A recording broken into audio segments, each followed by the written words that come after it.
Yu-Gi-Oh! Legacy of the Duelist. It's based off the anime. Now, Yu-Gi-Oh! Legacy of the Duelist was the last Yu-Gi-Oh! Video game made, well, before Master Duel kind of took over and became the main Yu-Gi-Oh! Game everyone wants to play. But still, this game is pretty fun and good, and overall has some pretty interesting things that definitely you cannot do in the actual TGG.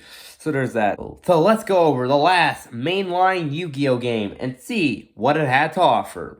Here in Legacy of the Duelist, the duels are based off the anime, obviously, because this is an anime-focused game where you get the decks and the cards based around that duel when it took place in the anime. Of course, you don't have to use the decks they give you. You can always just use your own decks that you made, obviously, from buying cards in the shop. Now, obviously, it doesn't matter what cards. You can have as many broken and banned cards in your deck as you want. You can have 3 Mots Reborn, 3 Pot of Greed, as many Exodia pieces as you want, up to 3. You can basically have like any banned card because you're going up against essentially a computer player. So you can have pretty much any card you want. Of course, like in the card shop, it's 400 duel points for each pack, except for Yuki's Grandpa, which is only 200, which is kind of weird, but I guess we could always live with it. I mean, you can get pretty much anything, anything in any pack of any character, essentially, or get cards that are similar to that character's actual deck or so.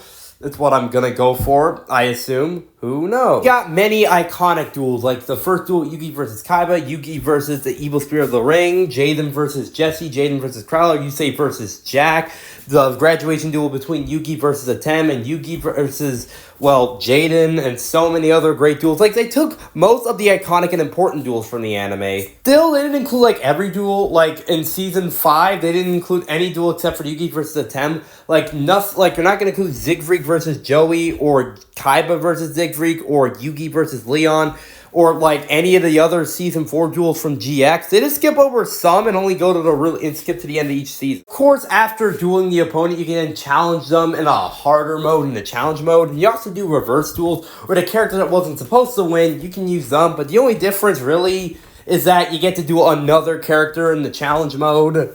So that's kind of basically just it. But hey, also with the duels, they give you the correct corresponding cards for the duel. Like, say, with Jaden versus Jesse, you only get the Neospatians and Elemental Hero Neos, and that's it. But like I said, you can just use the custom deck, so you don't even have to go for the actual story deck if you don't want to. Completely defeating the purpose on why I would use a story deck in the first place anyways. Now, but if you really want to play a really good anime-focused Yu-Gi-Oh! Card game, look at the Duelist. It's definitely a game I recommend playing. And honestly, it's really fun, especially when you're kicking Weevil's ass. Legacy of the Duelist is a game I recommend playing a lot if you really want to do the anime-focused based duels. It's really fun, and, well, whatever version you play it on, you're going to have a good time. Oh, it's so good. I'll see you next time for more Yu-Gi-Oh! Diancie, Pokemon, and video games. I'll see you next time. See ya.